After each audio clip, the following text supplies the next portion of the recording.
Hey guys, I'm going to show you how to can some hamburger. Uh, I've got about I've got about 3 pounds here. I bought one in 5-pound chubs, but I've got a meatloaf in the oven made out of 2 pounds of it. I didn't measure it, but I'm sure it's about, this should be about 3 pounds. And the first thing that, now you can cold pack, raw pack they call it, or cold pack hamburger, but it just produces too much grease. And when you have too much grease bubbling up, what happens is it can get under the rim between your lid and your jar, on the top of your jar and on your lid, and keep it from being able to get a good seal, because I mean, you know, grease is grease. So I am gonna fry mine about halfway done or so, and then I'll pour the grease off of it, and then the grease that it makes after that will not be overwhelming, and it will be just, well, let's put this up here. It will be just right to be in the jar. Yes, my hands are clean, and let's get that in there. We just want to, I was going to put on gloves, but now I've done handled it. Ain't got no smell of any kind. Don't even have beef smell, has no smell. And I'm going to break it up here pretty good. Just makes my life easier once it's in the skillet. And yeah, I've got one of them critters that breaks it up, but and I'm sure I'll have to still use it. But let's get this hamburger in there. What you're going to need now is you need your hamburger. And this is the 7322 or whatever. I could drag the wrapper back out there, but I ain't going to fool with it. It's the one that's got quite a bit of fat in it. But it's what they don't offer ground chuck and them big chubs. And I honestly don't like ground chuck anyway. It's just too dry for me. I just do not like it. It'd probably be the best for canning, but this will be perfect for canning just like that after I fry it down some, get the worst of the grease out of it. And you need clean canning jars. I've got them. I ain't going to handle them. Mine's wide mouth. And hopefully, because you know how hamburger is, it fries away to about nothing. I know this is at least 3 pounds, so I'm hoping that I can get 2 quarts out of it. Might not, may just get a quart and a pint. But I'll take what I can get, because this is the absolute handiest stuff in the world. Pre-cooked. It's like homemade fast foods, what it works, kind of what you know, like when I made that beef stew and that pork and stuff the other day. Because this can be used in taco soup, tacos, lasagna, hamburger helper, anything in the world that you can use fried ground up burger for, you can use that canned burger for. Soup, vegetable soup, or vegetable beef. I mean, anything in the world. But anyway, let's get this on and get it fried. And there's what it worked out to be. That don't look like much, and it actually ain't much. But now this is a 10.5 quart nonstick skillet. And if you just want to get you one, I got this at Walmart. Got black and I think maybe red and this teal, and wasn't high either. I think it might have been around, I don't know, $29 or something. But where it's no stick, it was the handiest thing in the world. Like when I fixed them, canned them little tomatoes the other day, little heirloom tomatoes, I didn't have to worry about them sticking. So I didn't have to stand here over them. It didn't burn my tomatoes at all. And normally, you gotta stand right there, just about stand right there with that stuff. Alright, I've got her on, and let me find my trick I was the top. Well, I've got grease on my hands. I'm gonna find my chopper, meat chopping thing. I don't remember what it's called, but you understand what I'm talking about. I'll be back. I got meatloaf in the oven. I don't know if the oven will come up to temperature with bacon or what, probably.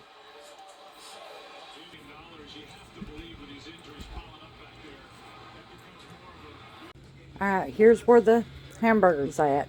It's not 100% done, but it's over medium well. It's almost completely done. It's done enough. I am going to drain it and get it in my jars. So I'll be back right here in a minute. Thank you. Hi guys, I got busy cooking supper, and we eat supper and everything in the world, and you will, before I forget, I also cut up some more pork roast, and I've got it getting ready to add it into the canner with this hamburger. And don't forget, I don't need to forget to tell you, this has got vinegar on it, and I'm running around the tops of all these jars because where I put that meat in there, you don't want no grease on there. Let me get my little dooflitch here. And let's get this hamburger. I'm hoping to get a quart and a pint. And it cooled since I fried it. So it's definitely going to be easy to handle. I'm chopping it just a little bit. Well, I ain't trying to chop it so much as break it apart because it's gotten so cold. But let's get that in them jars and get that canner going. I don't want to use my hand. Let's see. Well, I'll use a big spoon. So let's get that going.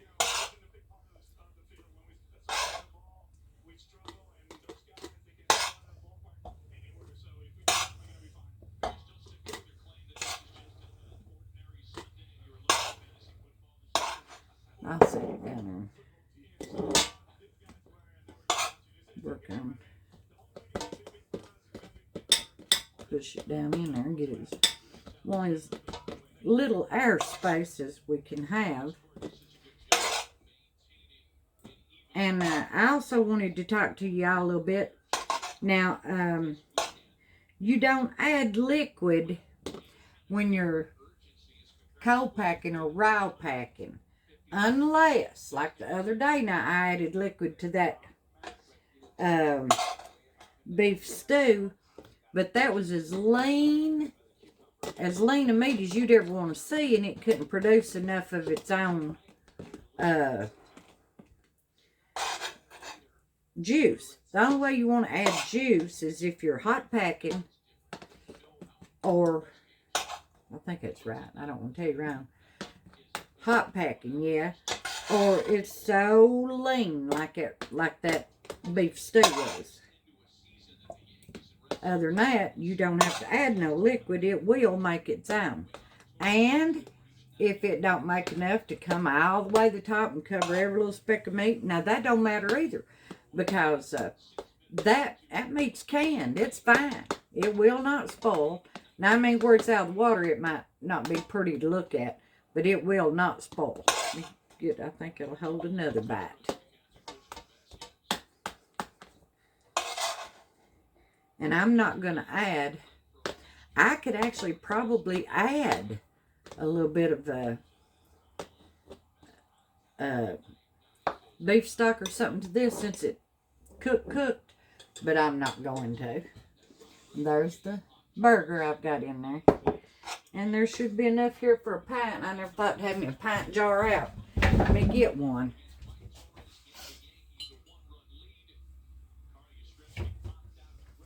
This one's not a wide mouth. I've got wide mouth, but I'm not worried about it. I got lids. So I'm going to have 1, 2, 3, 4 more pork roasts. Quarts of pork roast diced. And a quart and a pint of hamburger. And you talking about handy, honey. You come in all wore out and tired, don't feel like doing it all.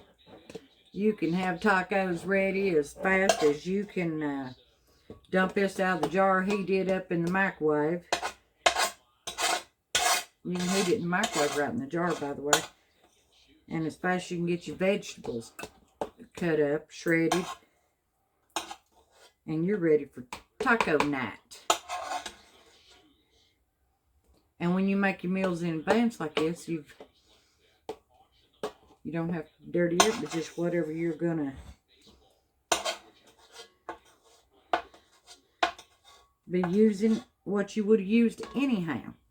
Nothing extra. Alright, let me get that pushed on down there a little bit more. I'll take a bite or two and put it back in the big jar because it can hold just a little dab more. Yeah. And still got my space for it to do whatever. Expand. And now I have got an inch of, I've got an inch head space. That's what I was trying to think of. There's my skillet. Now let's get lids and rings on these. And these I had already wiped up. Alright. In my canner is 3 quarts of water.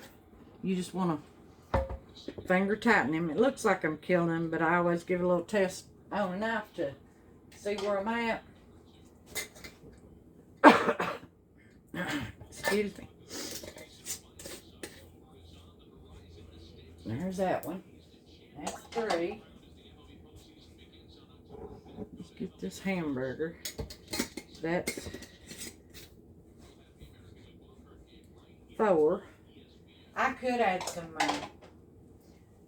broth to that. I'm not worried about it. It'll be just fine, broth or no. 1, 2, 3, 4, 5. Let me get me a lid and a ring for this little feller. Now I am not. Oh, I didn't wipe that knife. I didn't wipe that other knife either. But now,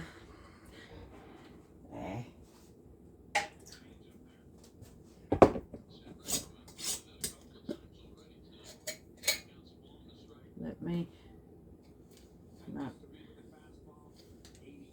go around that lid. Alright.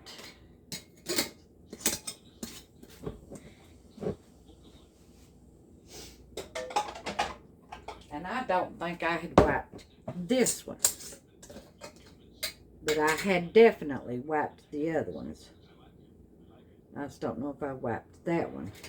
So let's go around it. There we go.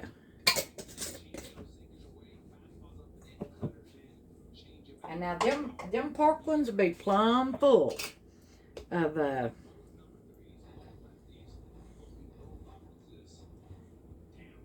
broth that comes right out of that pork. Alright. Now let's get us a empty jar and set it right down in there. Well, I gotta put some water in it, though, don't I? Can't put it in there empty.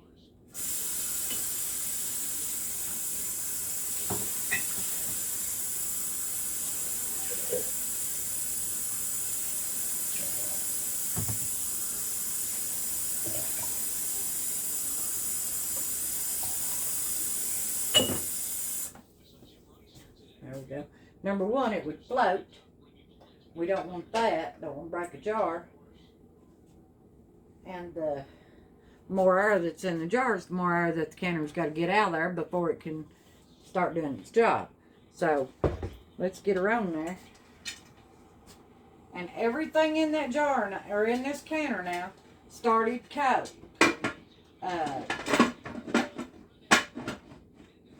cold meat.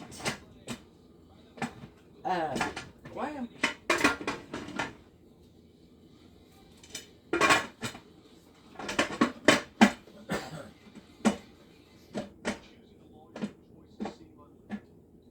what's its problem? I'm sure it's the driver.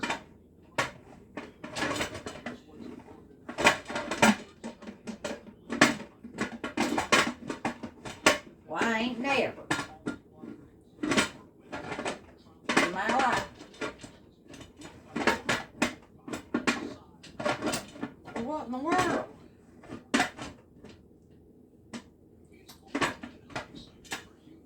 Have I got the...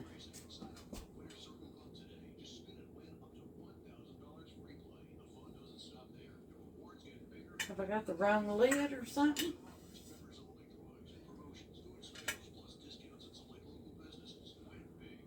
I know I don't. I'll be back in a minute. I'm not going to hold you in zone here while I try to figure out if I've picked up the wrong lid or something. I wouldn't put it out. It goes on this side. You gotta, them two V's, gotta line them up. Anyway, what I was saying was everything here started from cold. Cold meat, cold jars, cold lids and rings.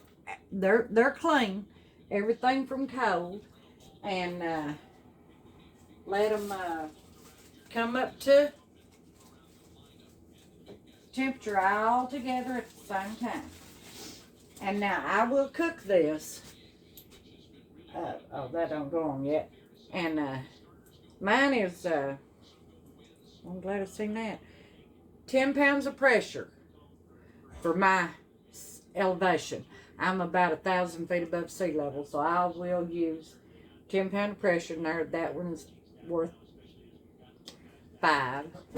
And that one's worth 5, so it's my 10 pounds.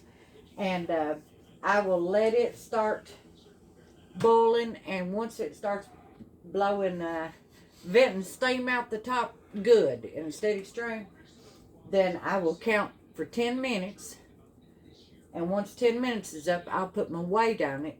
And then once it starts jiggling from the first little ch-ch, I'll count down 90 minutes. And then shut her off, let her cool, and then get them out. And you don't want to like run cold water over that or anything and get it out. I don't know if it could cause you to get hurt, but I do know what it will do is it'll cause you get that lid off early, and it causes what's called siphoning, and that's whenever you take the lid off it, all that, when that hot air coming out there hits that cold air out in here, it pulls everything up out of your jar. Psh, they suck up and out. And all your juice, liquid, broth, whatever you got in there, water from your beans, whatever, and then that gets stuff on you between your lid and your ring, and you may or may not get a good seal. But that's just a bad practice. You don't want to do that. Let your canner cool. Let the pressure go off of it. And you'll know the pressure's off because this little doohickey back here in the back, I'm going to turn around right quick. I like that to be in the front. Don't ask me why, I just do. I must read from left to right. But when this pops, that'll pop up when I cap that weight on there to trap that steam in. And it'll stay up and as long as the pressure's on it. And when the pressure is completely off this pot, that'll go back down like it is now. That shows there's no pressure on this pot. And then I can open that lid. All right then, guys. Thank you for bearing with me. And we got our meat canning, some more pork roast, and a quart and a pint of good old hamburger. All right, ground beef. I'll be back. Thank you. Okay, guys, as you can see, it's a steady stream of steam. I've counted down the 10-minute mark. So, now watch this pop up. It's ready to put it under pressure. There's a lot of water on top of it, but Let's get it to absorb that water off, and then I'll show you. There we go. Get some of the water off that weight. And there it is. And now once this starts jiggling, it'll probably take it 6 or 7 minutes. Once it starts jiggling, I'll start my countdown. And it's got to pressure for 90 minutes. And then I'll shut it off and wait for it to cool. And I'll be back. Thank you. Okay, guys, I just now started my countdown. Can you see it moving? You can hear it. But, whoa, wrong way. See her jiggling, just dancing away. And oddly enough, it took it 16 minutes to come up to start jiggling. That's highly unusual. I've got it on the low and slow burner though, and I'm sure that's why. But anyway, she's in gear now, and I've turned it down to medium. I done that just before I showed y'all, because I did have it on high, so it can maintain what I want it to. I'll be back. Thank you. Okay, guys, it's been 90 minutes, and I want to show you what she looks like before I shut her off. See, it's at a good jiggle. This little thing is up. I'm getting ready to turn the heat off of it right now. Right there. Burner's off. And whenever this drops, you'll hear it's going to slow down jiggling real fast. And whenever that drops right there, that means the pressure's off of it, and I'll just lift that off, set it to the side, and I'll open it away from myself so that any remaining steam does not hit me in the face. That jiggler's slowing down here already. But it takes it a while to cool enough for me to open it. So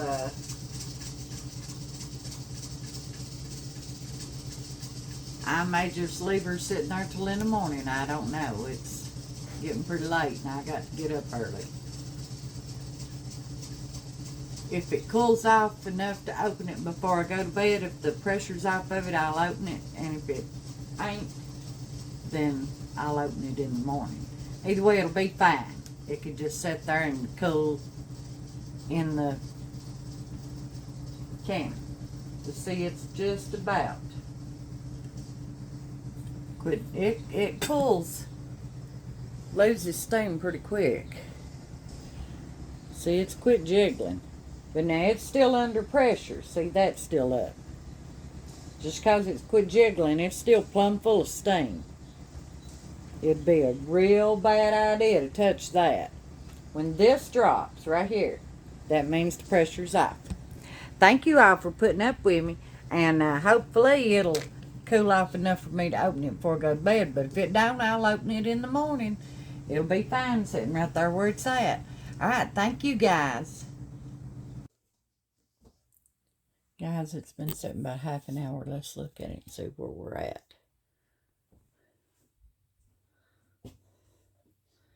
That little thing is still up. But it don't really have... It just ain't come down yet. It ain't got no steam on or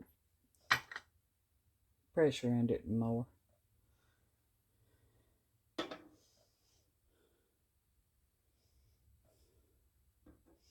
I'll just set that there. So that should be ready to... Yep, it didn't. I think it was just kind of stuck up. Let's take the top off of her.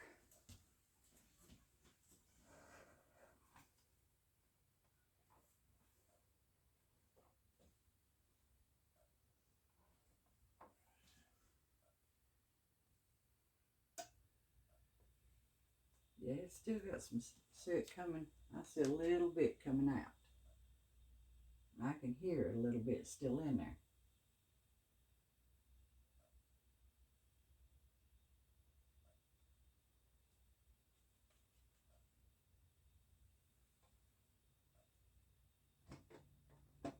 There we go. There it is.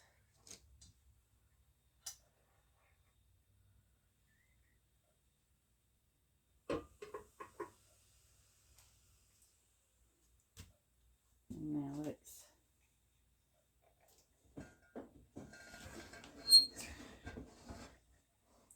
heavy. So let's get them out.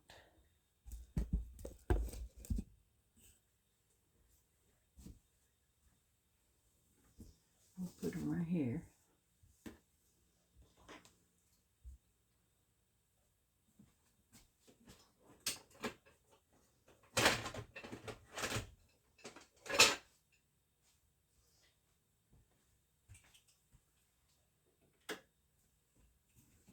Turn the light on, give a little bit more light. Now let's see. Here is a jar of pork. And there it is. And I was going to tell y'all a while ago, now it's 75 minutes for pints and 90 minutes for quarts. And I had mixed the quarts and the pint. And I wouldn't normally do that, but I wasn't going to run that pressure canner for 1 pint either. And 15 more minutes. I hear them trying to seal already.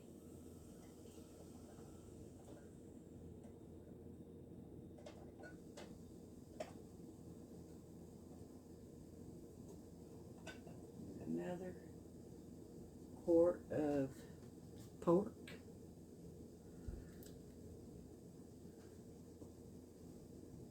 And here is the quart of ground beef.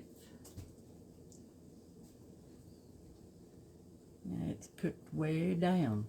It was full, but it's got, see, it's got plenty broth in it. It's made its own there. See it?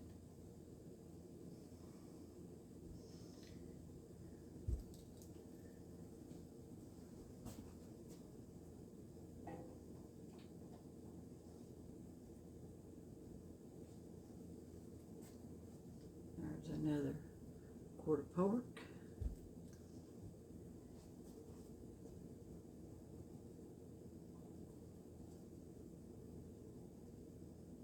Here is another one.